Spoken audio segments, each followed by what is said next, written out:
Assalamualaikum warahmatullahi wabarakatuh. Alhamdulillah, salatu wassalamu ala habibillah Sayyidina Muhammad ibn Abdullah wa ala alihi wa sahbihi wa mawala. Amma ba'du. Para pemirsa Gusde Channel, untuk video kali ini insyaallah kita akan memulai pembahasan kitab Safinatun Najah.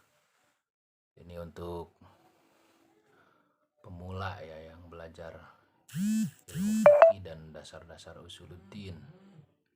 Karena memang kitab Safinah ini kitab yang sangat populer di kalangan pesantren, yang di dalamnya diawali dengan pembahasan tentang usuluddin, tentang tauhid, rukun Islam, rukun iman dan makna kalimah tauhid, dilanjutkan dengan pembahasan tentang fikih. Nah, ini juga bagi para santri yang sedang liburan di rumahnya masing-masing, terutama untuk Madrasah Diniyah Salafiyah Zumratul Muttaqin kelas 1 dan 2 bisa menyimak ini dengan seksama, dan silahkan untuk menunjukkan kehadiran, absen hadir di kolom komentar saja ya. Nah, ini dan apa hal yang penting dari apa yang dijelaskan, silahkan dicatat dengan seksama untuk nanti dibawa ketika datang ke pondok. Ila ruhi musannif hadal kitab nafa'anallahu bi ulumil fatihah. A'udzubillahi minasyaitonir rajim. Bismillahirrahmanirrahim. Alhamdulillahi rabbil alamin arrahmanir rahim maliki yaumiddin. Iyyaka na'budu wa iyyaka nasta'in ihdinas siratal mustaqim siratal ladzina an'amta 'alaihim ghairil maghdubi 'alaihim waladdallin. Rabbighfirli wa li walidayya amin. Kita mulai. Para santri sekalian, silahkan dibuka halaman 2 kitab Safinah. Bagi santri-santri yang baru mengikuti kajian kitab Safinah, coba dilihat di pinggirnya ada Bismillahirrahmanirrahim, kemudian ada garis, dan selanjutnya pada halaman-halaman selanjutnya pun demikian. Nah, ini memang ciri khas kitab kuning ya, seperti ini, kitab yang familiar di pesantren. Jadi untuk sebetulnya kitab yang ada di hadapan kita itu di dalamnya terdiri dari 3 kitab. Yang di atas garis itu kitab Safinah, setiap halaman seperti itu ya. Yang di bawah garis itu kitab Riyadul Badi'ah, dan yang di tengahnya itu adalah penjelasan terhadap kitab Safinah, yaitu kitab Kasyifatus Saja. Nah, ini Kasyifatus Saja yang menjelaskan kitab Safinatun Najah. Safinatun Najah itu disusun oleh Syekh Salim bin Sumair atau Salim bin Samir Al-Hadrami. Beliau orang Hadramaut, Yaman, dan wafatnya di Betawi, kalau sekarang kita menyebutnya dengan Jakarta ya. Nah, ini kitab yang unik sebetulnya. Hampir semua pesantren membahas atau mengkaji kitab ini untuk santri-santri pemulanya. Nah, jadi yang akan dibaca ini yang pinggirnya saja ya. Pinggirnya saja, itu pun yang di atas garis ya, kitab Safinahnya. Kitab Safinatun Najah, Safinah itu perahu ya, Najah itu keselamatan, jadi perahu keselamatan.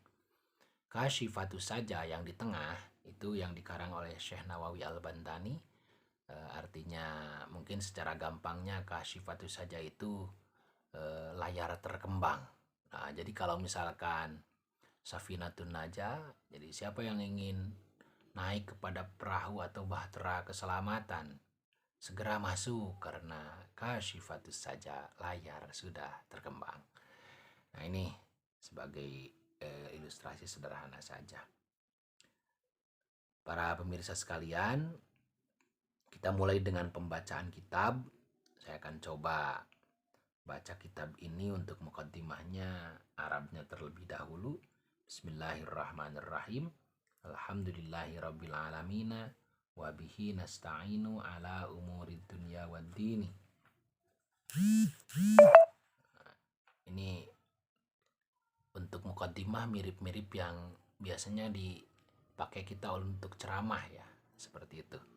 Nah, memang biasanya kalau ceramah-ceramah orang Nahdlatul Ulama, orang-orang pesantren banyak mengambil dari muqaddimah kitab kuning yang dipelajarinya. Nah, untuk terjemah perkatanya saya coba dengan bahasa Sunda, nanti kita terjemahkan secara bebasnya dengan bahasa Indonesia supaya kita tidak meninggalkan tradisi berbahasa kita, bahasa ibu kita, bahasa Sunda, dan kita bisa memahami secara luas dan berwawasan dengan bahasa Indonesia yang bisa lebih difahami oleh semua orang ya. Bismillahirrahmanirrahim. Bismillahi ngawitan abdi kana ngaos kitab Safinah kalayan nyebat jenengan Gusti Allah Ar-Rahmani anu ahli maparin nikmat ageng Allah asih di dunia sareng di akhirat. Ar-Rahimi anu ahli maparin nikmat alit Allah asih di akhirat unggul. Alhamdulillah sadaya puji anu patwarna lillahi eta tetep kagungan Gusti Allah Rabbil alamin anu mangeranan sadaya alam. Wabihi sareng ka Gusti Allah unggul nasta'inu nyuhungkeun pitulung abdi sadaya ala umurid dunia kana ngahasilkeun pirang-pirang perkara dunia waddini sareng perkara agama. Bismillahirrahmanirrahim. Saya memulai membaca kitab ini dengan menyebut nama Allah yang kasihnya itu fid dunya wal akhirah, rahmat dengan kasih sayang yang cukup besar di dunia dan di akhirat. Ar-Rahimi, zat yang memiliki rahmat yang skala kecil di akhirat saja. Alhamdulillah, bermula segala puji yang 4 macam lillahi adalah milik Allah Rabbil alamina yang menguasai atau memelihara seluruh alam. Wabihi dan hanya kepada Allah nasta'inu kami semua memohon pertolongan ala umur dunia kaitan dengan urusan-urusan dunia wadini dan urusan agama. Dengan menyebut nama Allah yang maha pengasih lagi maha penyayang, segala puji bagi Allah yang memelihara atau menguasai seluruh alam. Hanya kepada Allah lah kami mohon pertolongan dalam urusan-urusan dunia dan urusan agama atau urusan akhirat. Ini sebetulnya muqaddimah yang sangat menarik dari Salim bin Samir Al-Hadrami. Diawali dengan bismillah, dilanjutkan dengan alhamdulillah, dan selanjutnya satu pengakuan terhadap kelemahan manusia yang senantiasa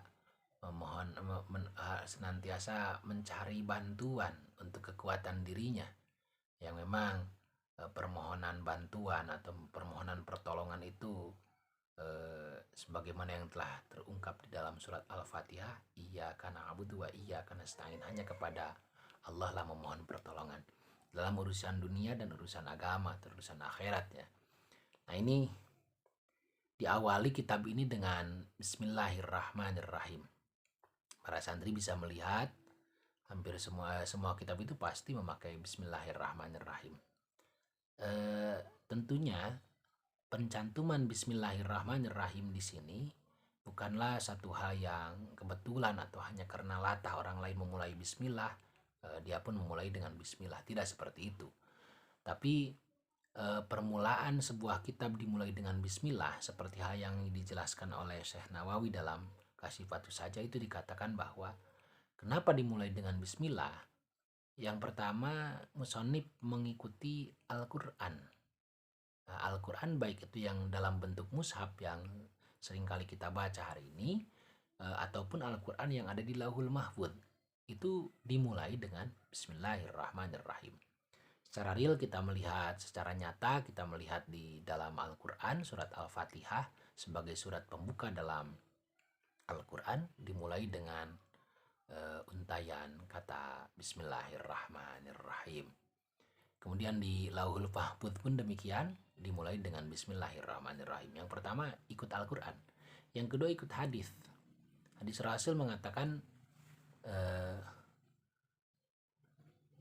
kullu amrin dhibalin la yubda'u fi bismillahirrahmanirrahim fahuwa aqta au abtar au ajzam. Setiap sesuatu yang baik yang tidak dimulai dengan bismillahirrahmanirrahim maka bagaikan hewan yang terputus ekornya, atau yang tidak memiliki jari tangan dan kaki, atau hewan yang memiliki penyakit lepra, penyakit kusta ya, penyakit kulit gitu ya. Nah, jadi setiap hal yang baik yang tidak dimulai dengan bismillahirrahmanirrahim yaitu seperti hal yang seperti tadi ya, cacatnya. Atau dalam penafsiran ulama artinya qillatul barakah, sedikit berkahnya. Jadi kalau sesuatu tidak dimulai dengan bismillah maka sedikitlah barokahnya. Nah, itu alasannya ya, untuk permulaan kita mengkaji itu cukup untuk berbicara tentang bismillahirrahmanirrahim. Kenapa harus bismillahirrahmanirrahim ya.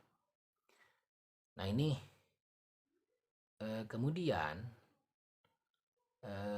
setelah bismillah diikuti dengan alhamdulillahirrabbilalamin. Segala puji bagi Allah.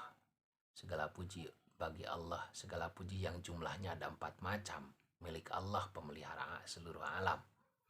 Nah ini kan kalau kita berbicara tentang pujian, segala puji bagi Allah. Ada puji, ya, sana ya, sanjungan, ya, sanjungan. Itu pujian dimanapun itu semuanya milik Allah. Siapapun yang menjadi sasaran dipuji atau yang memujinya siapapun itu ujungnya atau muaranya kepada Allah. Yang pertama kan ada qadimun li qadimin, pujian Allah kepada Allah sendiri. Enggak apa-apa Allah memuji sendiri. Qadimun li hadisin, pujian Allah kepada makhluk seperti Allah memuji Nabi Ibrahim, memuji Nabi Muhammad sallallahu alaihi wasallam, memuji Nabi Ayub karena kesabarannya. Nah itu pujian Allah kepada makhluknya. Atau puji makhluk kepada Allah, kita memuji Allah, alhamdulillah wa huwa ala kulli syai'in qadir, kata kita, seperti misalkan meniru Al-Quran ya. Itu pujian kita kepada Allah, Allah maha besar dan lain sebagainya, itu milik Allah. Yang terakhir hadithun li hadithin, jadi puji makhluk kepada makhluk, pujian seorang makhluk kepada makhluk yang lain, itu semuanya tetap bermuaranya kepada Allah. Karena sesosok makhluk apapun siapapun itu tanpa adanya kekuasaan Allah tidak mungkin mendapatkan kelebihan yang pantas untuk diberikan pujian. Alhamdulillahirabbil alamin. Semuanya milik Allah, pemelihara seluruh alam. Semesta ini dikuasai oleh Allah, dipelihara oleh Allah. Jangan khawatir. Allah membuat dunia ini dengan penuh keseimbangan, semesta ini dengan penuh keseimbangan. Jadi percayakan kepada Allah untuk mengurus semesta ini, dan kita pun mengikuti aturan-aturan sunnatullah, hukum-hukum Allah yang memang berlaku di semesta ini. Itu jadi kalau Einstein mengatakan super reasoning power, sosok yang maha dahsyat yang mengatur semua peredaran makhluk apapun itu bentuknya di semesta ini dengan sangat teratur dan mengikuti sistem yang memang tunggal diciptakan oleh Allah.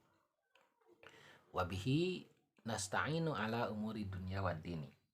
Hanya kepada Allah lah kami mohon pertolongan dalam urusan dunia dan urusan agama.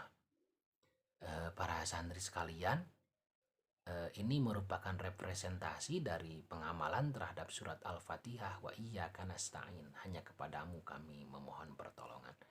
Ini kalau kita melihat redaksi kalimat ini, wabihi nasta'inu, wabihi kepada Allah, nasta'inu kami mohon pertolongan. Jadi hanya kepada Allah kami memohon pertolongan dalam urusan dunia dan urusan agama. Ya, jadi kalaulah kita memohon pertolongan kepada Allah, tidak hanya sekedar berputar pada urusan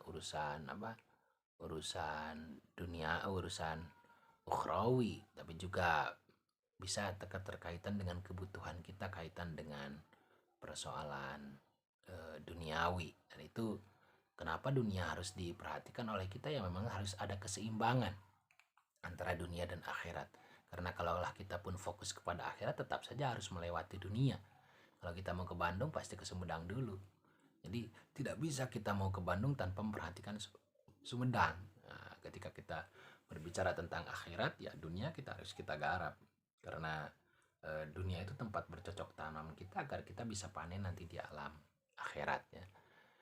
Nah ini mukaddimah dari kitab Safina dan sedikit penjelasan yang saya kira ini sebagai bahan saja untuk untuk pengantar ya, pengantar untuk santri-santri yang memulai kajian kitab Safina. Saya kira untuk sementara cukupkan sekian ya. Mudah-mudahan ada manfaatnya. Wallahu a'lam bishawab. Wallahul muwaffiq ila aqwamit thoriq. Assalamualaikum warahmatullahi wabarakatuh.